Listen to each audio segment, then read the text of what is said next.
if you go through their table at the moment, like you'd expect Atletico Madrid to be maybe the most likely of the Spanish clubs to do something in the competition this year. Now, in fairness, Real Madrid do have a win on the board, and they might yet get out of that group. I mean, it is a freak result. Sheriff 2 wins from 2, by the way, and sitting top of that group.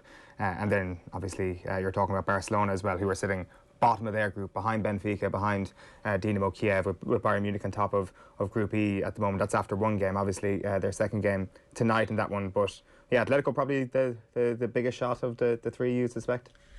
Yeah, I'd throw Villarreal in there, right, to be honest with you. Yeah, I was really impressed with them last season, obvioly, in terms of winning the Europa. And I just like the way they're set up. They're really well set up, well drilled.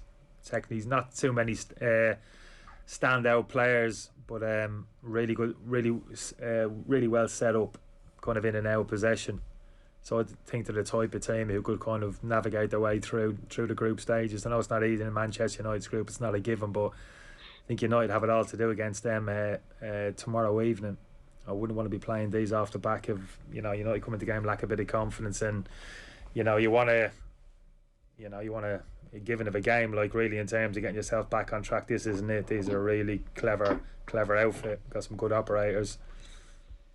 Yeah, you got Unai Emery on the record this week saying he hopes Solskjaer gets a long-term contract. That seems to be another one. A bit of a meme. Just after he signed his other long-term, he just signed it 3 months ago, didn't he, Solskjaer? Yeah. Did I get that right? Did I? I thought he had signed a 4-5-year deal. Well, I think he said he hopes United stick with Solskjaer, which whenever you see that written anywhere, it's usually like a Liverpool fan or something like that saying, I hope it's Solskjaer. So I'm not sure if Emery is trolling Manchester United or not.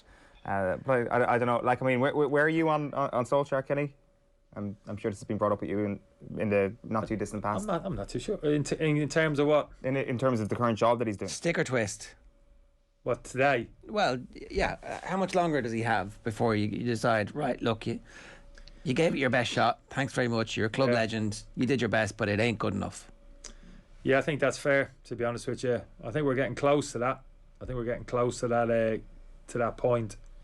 You look at the makeup of the squad, the purchases that have been made. We could have discussion about in terms of, did they have to reinforce in certain areas, would you spend the money in different areas, but where they are at the moment, the players that they have, is a pretty strong squad. So as a manager, you just got to get the best out of it. You got to manage the dressing room, manage the individual players, etc. But a big part of the game, regardless of the personnel, is just your kind of tactical acumen, really, as a manager. How you set up your bodies. Do you get the balance right in terms of the team that you put on the pitch, and also big decisions when they come during the course of the season. And he's had a couple of them already, particularly in the game against Young Boys not too long ago with the sending off. He had some big decisions there to make. I'm not too sure he got them right, and I just don't feel as if that's maybe one of his strengths. When big decisions arrive during the game, maybe latter stage of the second half, you got to change things up, and opposition manager does something, and you've got to do things quick. You've got to assess it quickly and make the right decision.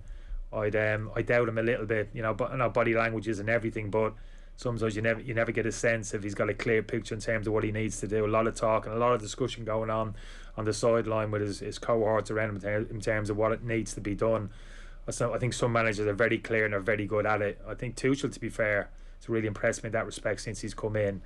Never kind of hesitates. If changes need to be made, whether it's the actual setup of the team prior to the game or even during the course of the game, tactical changes have to be made. They're made and you can see it. They're kind of clear. They're unambiguous in terms of what he's doing, and I'm always thinking, yeah, that's good, that's shrewd. I can see what he's done there.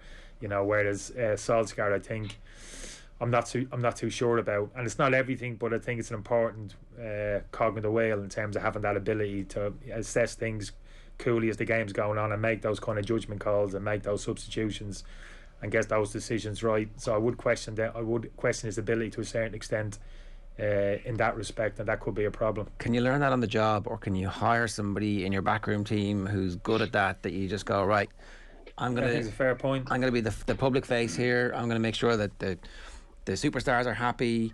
I'm going to be the link with the past, and you're going to be my eyes and ears for the 95, 97 minutes that the match is actually on. Yeah, I think that is a fair point. It's good management, as they say, and they delegate good people around you. Like I said, don't know enough of that Michael Carrick. Of course, we all know about kind of Mike Phelan and you know, those type of people. I just don't know. I just don't know how good they are, having worked with them. But you're absolutely right. It'd be remarkable if Carrick was already at the level of Guardiola or Tuchel at this early stage in his career, wouldn't it? You kind of. I think ideally you want, but the crux of it is you want to see those abilities in your manager. I think as a player, you know, if you see any kind of deficiencies, you look at your manager, you think, well, he's a great lad, nice fella, you know, nice 1v1, you know, good lad. But when push comes to shove and those big moments come in games or whatever, and you see he's deficient that early, you see it. You know what I mean? He hasn't got those abilities. I think as a player, he just kind of drops a little bit in your estimation. You know what I mean? I think when you have a manager who's kind of all-encompassing, you know, in terms of manager, in terms of managing players, but also tactically very astute in terms of setup of the team, great understanding. He's as good as that. He's all rounded. Then I think as a player, you're thinking, "Oof, this man's absolutely top class." And there's a few of them around.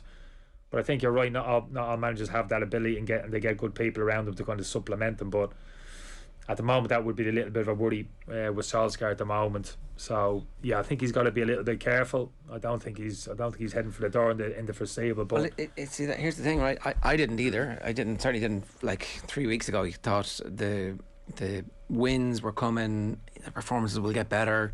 The international break was an opportunity to like bet everything in, but it's 3 defeats in 4. Now the West Ham game doesn't really matter. The defeats in the League Cup, except they haven't won a trophy, would have been no harm, and they picked a bad team for that. And it's like suddenly it does matter because they lose against Villa. And I actually thought the performance against Villa was not as bad as everybody made out. Watched the full game back. Villa got very lucky. It's one of those things. Villa aren't rubbish. It's, you know, it's not like losing to Villa. It's not like Villa losing to Villa in the last couple of years. It's actually, they're a really solid team and they have all their players back. So I can make the case. But if they lose against Villarreal or they don't win, then suddenly the pressure just ratchets up and it goes off track really quickly. I think you're right. Yeah, I think the pressure does build, and kind of rightly so for the reasons that I've said. So I'd be more interested in terms of I look at the set performances really, but performances come from in terms of how you set up and the players that you put on the pitch. So when I look at the team sheet, and I see the two lads, I see Fred and McTominay in central midfield and Pogba pitched up on the left hand side of a 3.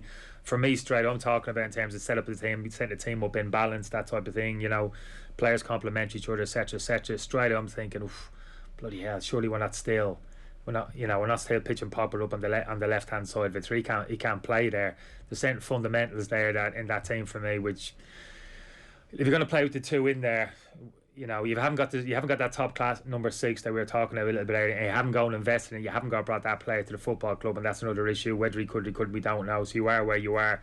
You're going to play with them two in there. Take Pogba out of the team.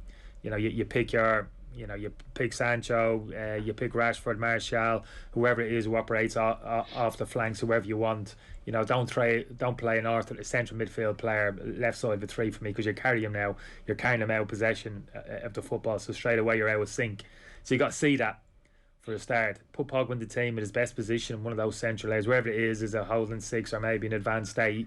We can talk about that, but don't pitch him up on the flanks now, because he's no good to out possession. You're carrying him, so you got to see that, and if you see it, you got to be bold enough to make that decision. Is he bold enough to take on those players and sit them out and bench him? I'm not too sure. It hasn't happened. His reaction to Ronaldo coming off the bench against Young Burns when he took him off too late. He should have taken him off at half time for me. That kind of almost apologetic, one arm around the shoulder when he came off the bench. Oh, I'm really sorry. You know, I didn't really want to take you again. It's not a good look for me. You know, and I just feel as well, sometimes let's get rid of the manager. Well, who's out there? As soon as you start having that conversation, Jay, you got who better's out there at the moment? Right, sack him now. Who are you going to put in there? And for me, it's like you got a guy with screaming at you. I mean, unless Antonio Conte has taken a job in the past a couple of weeks, I don't know about. But there's a manager there for me that can go in. Has got the kind of force, the personality, who's got the smarts in terms of setting up a team with the players that he has. And like that kind of tactical astuteness that we're talking about, for me to kind of really kind of transform that football club. People might say, oh, he's throwing a grenade in here, this fella. I think maybe to a certain extent that's what it needs at Manchester United. Someone come in with absolutely total confidence in himself, and what he needs to do, understands the game, understands how to win titles and what's required in terms of the team Go on, Nathan. Put on the pitch. No, sorry. I was waiting for Kenny to finish to ask you about the fallout from the Villa game, and actually a common theme over the weekend, which was Bruno Fernandes sent out this massive apology for missing the penalty kick that cost Manchester United the game. We saw Rory McIlroy in floods of tears apologising to his teammates that he'd let down the entire continent at the Ryder Cup. Were apologies a thing when you were playing? If a player you were playing with did something stupid, got sent off, and needlessly, would they come into the dressing room afterwards and apologise to everybody? Would you have expected it? Vinnie Jones, say. I don't. I'm trying to. I think there would be a small ignite. Maybe occasionally someone would come in. Or maybe it was a mistake. Bad back pass, cost you goal. Maybe cost you the game. Maybe came into the dressing room. Somebody would hold their hands up, lads. That's on me. And that was it. Really, it was done. I think that's fair enough. You know what I mean? I don't think it's necessarily required. If someone felt the need to offload that, it was down to me. But generally, the players kind of would accept it because we all know nature of the game. We all do it as long as it doesn't happen too often. Repeats itself. It can happen. So players suck it up, and I think they'd take that. But that was basically it. Nathan it was basically within the confines of the dressing room, and I actually wouldn't expect it. I just certainly wouldn't expect that from somebody. We all feel it. I've made plenty of mistakes myself. And players know, you don't have to be told sometimes. You walk into the dressing room, they're your teammates, you know each other. I've made a mistake, it's cost us maybe points. I come into the dressing room. Sometimes I don't need to hold my hand up. I don't need someone to point a finger at me. And players know, players understand that he's hurting. I don't need to jump all over him. You know what I mean? So, yeah, to answer your question, no, there wasn't maybe somebody to hold their hand up occasionally, but that'd be it. People would kind of move on pretty quickly. Now, don't get me wrong, occasionally you'd walk into the dressing room after the game, someone's made a mistake, you'd get it. You know what I mean? He'd get it as well. That would happen as well. Not necessarily. I'm not talking physically here necessarily. Well, maybe occasionally, but but that was it. But Nathan was always played out. I never remember anything getting kind of played out. On the pitch or in public. It was always a case of take it into the dressing room. Let's get into the dressing room. I'm not sure if you're lurking on Instagram, Kenny. You might have seen Bruno Fernandes's post. He said, "I will come back stronger for me because these are the standards I hold myself to. But most of all for my teammates and our fans." And David De Gea came back and said, "Always on my team, love heart." Cristiano just had a little fist bump. Harry Maguire, love heart. Juan Mata said, "Yes, we are, love heart." Bicep emoji. Jesse Lingard, 2 love hearts. Martial, love heart. Diogo Dallo, with you every day of the week, love heart. And Donny van de Beek, love heart and bicep. So, which of those would be your response if a teammate came in and said sorry? Yeah, but that's obviously, I don't know, you're taking it to a different level. Answer the question. Which emoji would you use? I'm not in that environment, never have been. I'm not really around that, so I don't. Do you use emojis? Yeah, I do use. Yeah, I send messages. I send messages. So there would be an occasional emoji, but this is different, isn't it? So this is perception. What you're talking about, I'm guessing, and I'd feel as if this is now an obligation now, isn't it? So this is where we are. Yeah, and who doesn't? I need to be seen. Who was slow to do it? I'm surprised Van de Beek had the balls and gumption to do it. He's not even part of the team. He's just I forgive you, Bruno. I'm here as well. Yeah, it's like, what? I accept your apology. Get out. No, well, one of the few things I can't make a huge contribution to, I'm afraid. But that's no, you did. I think you did. You did very well. I've had a quick look back at all my messages with Kenny Cunningham. He likes a fist pump, likes an old fist pump, and an upside down smile. All right, you're an upside down smile guy. Oh, is this to you now? You're checking your previous text, Nathan. Is that I'm thinking? Yes, is he into my phone? That's a security issue.